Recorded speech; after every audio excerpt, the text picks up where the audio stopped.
భద్రాద్రిలో శ్రీరామచంద్రస్వామికి పట్టాభిషేకం కొనసాగుతుంది. రాములవారి పట్టాభిషేకానికి దేశంలోని 12 నదుల నుంచి జలాలను తీసుకొచ్చి అభిషేకం జరుపుతున్నారు ఋత్విక్కులు. గవర్నర్ తమిళిసై దంపతులు హాజరై స్వామివారికి పట్టు వస్త్రాలు సమర్పించారు. రాములవారి పట్టాభిషేకం తర్వాత గవర్నర్ పర్ణశాలను సందర్శిస్తారు. మార్చి 31న కొత్తగూడెం నుంచి బయలుదేరి ఏప్రిల్ 1న ఉదయం హైదరాబాద్కు చేరుకుంటారు గవర్నర్. సీతారాముల పట్టాభిషేక మహోత్సవానికి భక్తులు ఎలాంటి ఇబ్బందులు కలగకుండా అధికారులు అన్ని ఏర్పాట్లు చేశారు. స్వామివారి పట్టాభిషేకానికి భక్తులు తరలి రావడంతో భక్తజన సంద్రోహంగా మారింది. పోలీసు భారీ భద్రతను ఏర్పాటు చేశారు. ప్రతి ఏడాది సీతారాముల కళ్యాణం మరుసటి రోజు పట్టాభిషేకం జరుగుతుంది.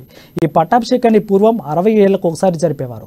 కాలక్రమేణా భక్తుల సౌకర్యార్థం పట్టాభిషేకంలో మార్పులు చేసి 12 ఏళ్లకు ఒకసారి నిర్వహిస్తున్నారు. గోదావరి జలాలతో అభిషేకించి వెలికి తీసింది. ఆమెకు తెలిసినటువంటి పూజ ప్రకారంగా ఏదో పాపం పూజ చేసేది. ఆయన పేరు కంచెర్ల గోపరాజు అని పేరు. ఆయన్నే కంచెర్ల గోపన్న అంటాం.